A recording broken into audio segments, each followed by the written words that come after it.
Nawaz Sharif London गया है 21 दफ़ा, 4 से 5 लाख डॉलर जो है वो एक टूर के ऊपर खर्चा आता है। तो इन्होंने ये बाप का पैसा समझा हुआ था। ये नवाज शरीफ, ये जरदारी, ये जो मरियम है, ये जितने चोर लुटेरे जो इस वक्त NRO 2 लेकर फिर रहे हैं, ये सारे जेल के अंदर जाने चाहिए, क्योंकि इन्होंने लूटा है मुल्क को, इन्होंने डाका डाला है मुल्क को। ख्वाजा आसिफ को अब जो है वो ये नहीं कहा जाएगा कि ये ख्वाजा आसिफ, कि उसका नाम जो है ना आज से 3310 है।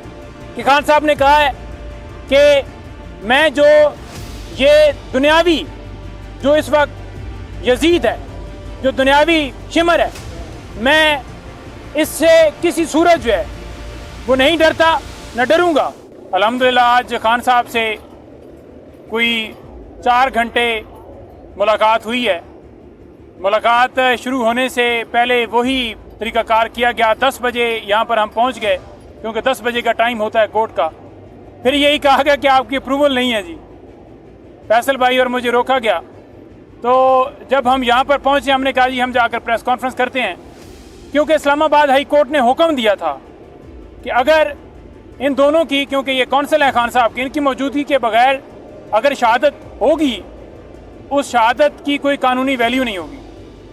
और उन्होंने ये भी कहा हाई कोर्ट ने अपने हुक्म में कि अगर इस्लामाबाद हाई कोर्ट के अंदर ये साबित हो गया कि हम सच्चे हैं, यानी हम जो पटिशन लेकर गए हैं, और वो साबित हो गया कि ये तमाम जो हमने फरीकैन बनाए थे, जेल इंतज़ामिया और जो दीगर फरीक थे उसमें, वो झूठे हैं, तो फिर जो ट्रायल चल रहा है अडयाला जेल में, वो ट्रायल अडयाला जेल में फिर नहीं चलेगा। इमरान खान का ट्रायल उस जगह के ऊपर होगा जो जगह इस्लामाबाद हाई कोर्ट के अंडर होगी, इस्लामाबाद हाई कोर्ट की जुरिस्डिक्शन के अंदर होगी, वहाँ पर ट्रायल होगा। तो वो जो ऑर्डर था उसके खौफ से हमें 12:30 बजे बुलाया गया। खान साहब जब हम गए, खान साहब बैठे हुए थे। खान साहब देखकर जब हम एंटर हुए मुस्कुराए और खान साहब से जाकर मुलाकात हुई। बड़ा अच्छा हमने फील किया कि खान साहब को जाकर हम मिले हैं, क्योंकि मुसलसल 3 दफ़ा लगातार रोका गया। रोकने की वजह ये थी कि जो यहाँ पर खड़े हैं ये नोट बना के लाए हैं। ये नोट कोई अंदर नहीं मैं बैठ के बनाता रहा, ऐसा ना समझे कि कहीं मोबाइल लेकर गया हुआ था। वहाँ पर तो हमें पेंसिल, पेपर, किसी चीज़ की इजाज़त नहीं होती। वहाँ पर ज़ुबानी याद करना होता है। कोई भी खान साहब बात करते हैं तो खान साहब से मुख्तलिफ बातें हुई। मैं थोड़ा सा अलकादर ट्रस्ट केस के हवाले से ऐड करना चाहूँगा और फिर जो खान साहब ने बातें की हैं वो बताऊँगा। अलकादर ट्रस्ट केस में आज समाअत हुई है, समाअत परसों मुलतवी हुई है। इसमें आज हमारी तरफ से जो दरख्वास्त दी गई थी बुशरा बीबी साहबा की बरियत के हवाले से, उसके ऊपर जज साहब ने कहा कि हम फैसला सुनाते हैं। उसके ऊपर फैसला सुना ही नहीं गया, यानी कि अगर रिजेक्ट करनी है या आपने एक्सेप्ट करनी है उनकी बरियत के हवाले से तो आपने फैसला तो सुनाना है, सुना ही नहीं गया। कहा गया कि मेन फैसले के बाद जो है वो फैसले के साथ ये इसका भी डिसीजन दिया जाएगा। तो लिहाजा ये समाअत परसों तक मुलतवी की गई है। जो तोशाखाना केस है वो कल लगा है, जिसमें बेल्स के लिए हमने अप्लाई किया। अब देखते हैं कल छुट्टी ना हो जाए। यानी जब ट्रायल कंक्लूड करना हो, सजाएं देनी हो, तो रात दिन ट्रायल जारी है। आज भी 4 बजे तक समाअत रही है और डे टू डे कोई पाकिस्तान के अंदर नैब का कोई किसी जगह पर केस इस वक्त नहीं, उसमें ट्रायल चल रहा है या कोई प्रोसीडिंग नहीं हो रही। सिर्फ नैब का जो केस है, अलकादर ट्रस्ट हो या तोशाखाना हो, जो खान साहब के खिलाफ हैं, वो सिर्फ यहाँ पर चल रहे हैं, क्योंकि सुप्रीम कोर्ट ने ये हुक्म दिया हुआ है कि ये ट्रायल जितने भी केसेस चल रहे हैं उनका फैसला ना दिया जाए। तो लिहाजा ट्रायल नहीं चल रहा है। जैसे आपने देखा होगा कहीं पर जरदारी का, नवाज शरीफ का या किसी का कोई ट्रायल जारी नहीं है, सिर्फ खान साहब का। और दूसरे number per day to day hearing भी कहीं पर पाकिस्तान में नहीं हो रही, सिर्फ खान साहब के केसेस के अंदर हो रही है। अच्छा, अब मैं आपको बताना चाहूँ कि जो अलकादर ट्रस्ट केस है, जब खान साहब को हमने बताया कि जो पटिशन आपने सुप्रीम कोर्ट के अंदर दायर की हुई है, अगर वो पटिशन जो है उसका फैसला आपके हक में आता है, यानी अगर आपके खिलाफ आता है, तो डेफिनेटली आप जो है वो ये इसके ऊपर असर होगा। और इस वजह से उस फैसला दिया नहीं जा रहा अलकादर ट्रस्ट केस का, वो जो सुप्रीम कोर्ट में है, इस वजह से नहीं दिया जा रहा क्योंकि रीज़न ये है कि काजी फाइज़ साहब वो फैसला लेकर बैठे हुए हैं 2.5 महीने से, और अगर 2.5 महीने के बाद भी फैसला नहीं आया, उसकी रीज़न सिर्फ ये है कि जल्दी से जल्दी खान साहब को यहाँ से सज़ा हो, जब सज़ा हो जाएगी तो उसके बाद वो फैसला भी आ जाएगा। खान साहब को बताया कि अगर आपकी दरख्वास्त जो आप लेकर गए हुए हैं, यानी तरामीम को जो चैलेंज किया है, अगर आपके हक़ में फ़ैसला आता है तो डेफिनेटली वो एक असर रखेगा, आपके खिलाफ जाएगा, यानी कि इस केस के ऊपर तो असरअंदाज होगा। लेकिन उनको ये भी बताया कि अगर वो पटिशन का फैसला आपके हक़ में आता है तो नवाज शरीफ, जरदारी, ये आपकी मरियम, ये जितने हैं ये सारे जेल के अंदर होंगे।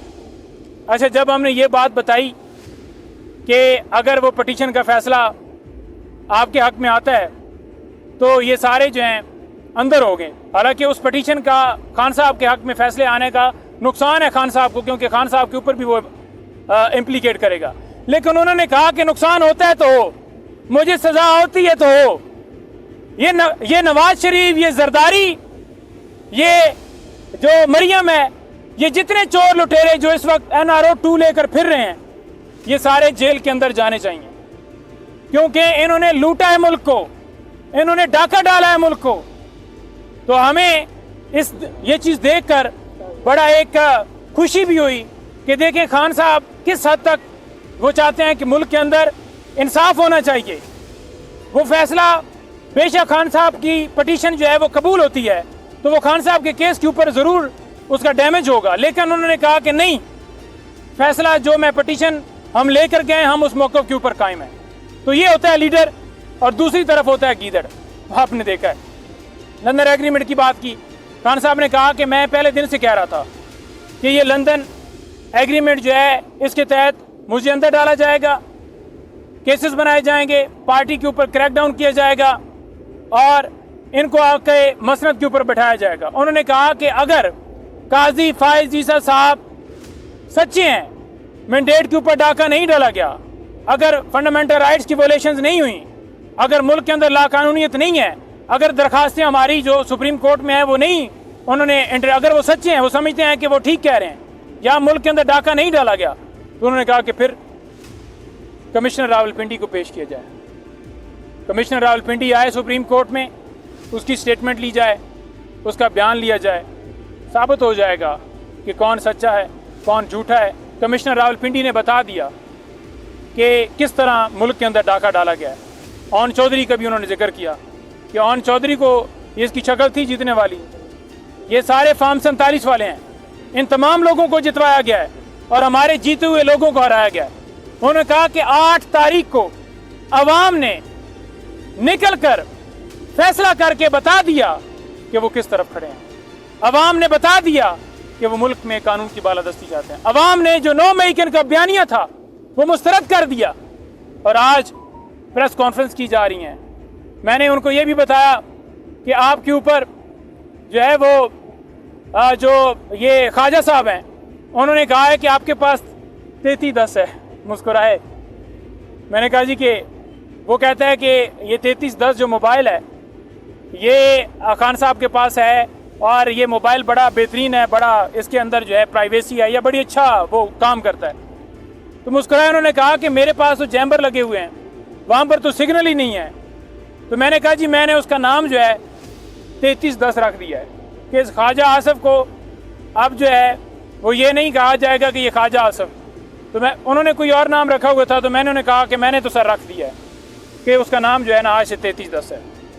अच्छा, मैं आपको यहाँ पर ये बताना चाहूँ, अच्छा जब ये जेल के अंदर थी, IB ने रिपोर्ट दी कि इनके पास किसी ने दे दिया होगा पैसे पूसे देकर, नीचे जैसे स्टाफ होता है मोबाइल दे दिया होगा, तो इनके पास मोबाइल था जब ये वहाँ पर हिरासत में जेल में थी।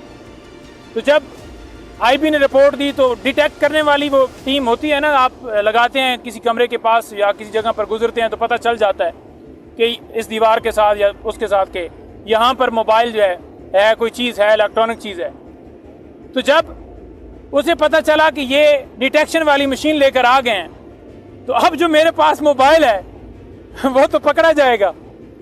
तो उसने क्या किया कि वो मोबाइल जो है गद्दे के नीचे रख लिया तो जब डिटेक्शन टीम ने डिटेक्ट किया कि वो जो है ज़रा उठें और ये देखने दें नीचे कोई चीज़ पड़ी है, तो जब गद्दा उठाया तो नीचे से मरियम नवाज साहब ने जो रखा हुआ तो चोरी का सेल वो निकला है।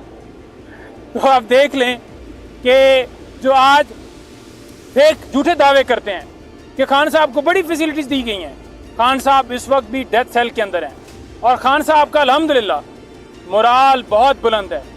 जब भी उनसे मुलाकात होती है खान साहब हमेशा हौसले की, हिम्मत की बात करते हैं। जब भी उनसे मुलाकात होती है तो वो कहते हैं कि बुज़दिल आदमी से बेहतर है इंसान की मौत आ जाए। और वो कहते हैं, बल्कि आज उन्होंने ख़ास तौर पर मुझे लाइन दी कि मैं जाकर ये बात करूं, और आप तमाम लोगों को ये कहता हूं कि आप सारे लोग ट्वीट करें, बेशक आप उसके ऊपर पोस्ट करें कि खान साहब ने कहा है कि मैं जो ये दुनियावी जो इस वक्त यजीद है, जो दुनियावी शिमर है, मैं इससे किसी सूरज जो है वो नहीं डरता, न डरूंगा, बल्कि मैं अल्लाह ताला से डरता हूं और उसी से मदद मांगता हूं। ना मैं डरूंगा, ना मैं झुकूंगा, अपने मौक़िफ़ पर कायम हूं।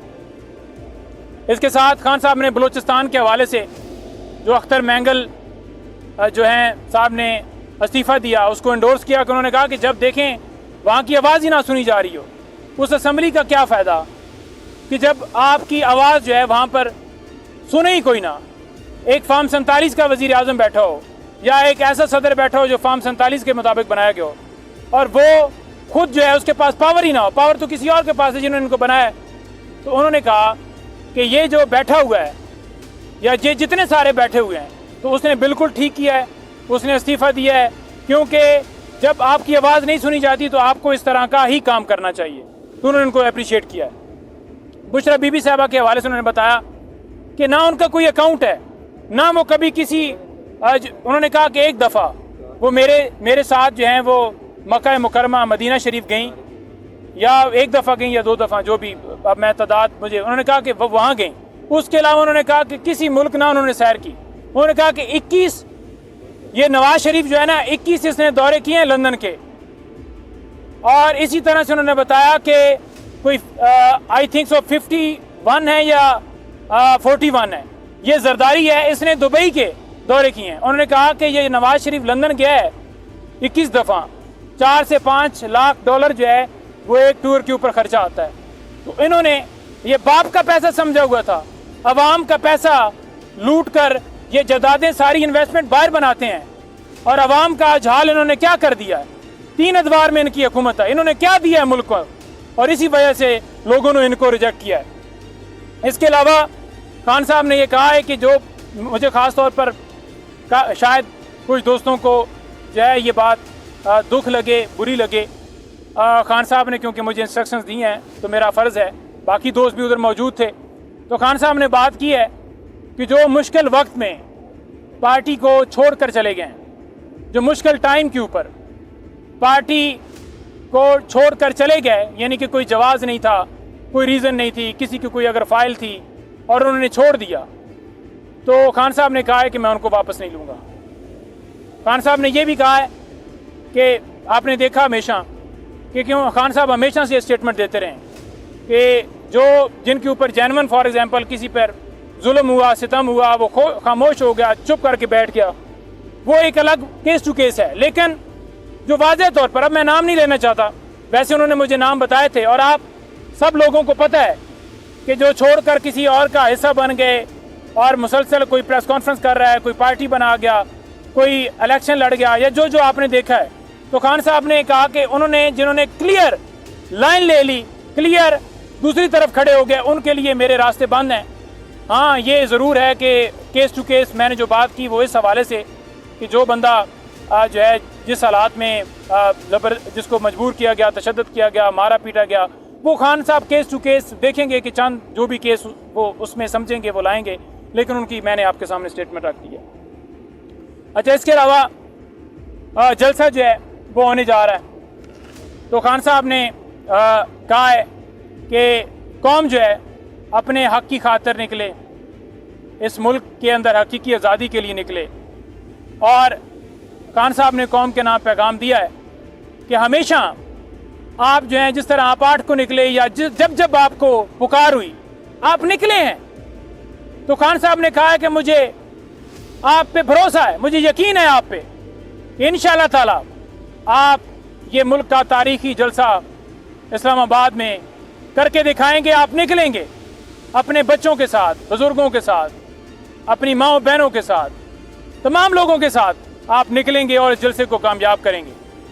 जहाँ तक बात रह गई कि जलसा होना है या नहीं होना, तो मैं खान साहब के सामने वाज़ेह ये मौक़िफ़ पार्टी का रखा कि खान साहब, जलसा होने के हवाले से पार्टी ने अपनी लाइन लेनी है, उन्हें अनाउंसमेंट करनी है, तो लिहाजा वो हमारा मौक़िफ़ है। तो मैं जो है एज ए पार्टी के मेंबर के तौर पर, एज जलसा कमेटी के मेंबर के तौर पर ये कहता हूँ कि जलसा पाकिस्तान तहरीक इंसाफ हर सूरत करने जा रही है। इंशाअल्लाह ताला जलसा हर सूरत होगा।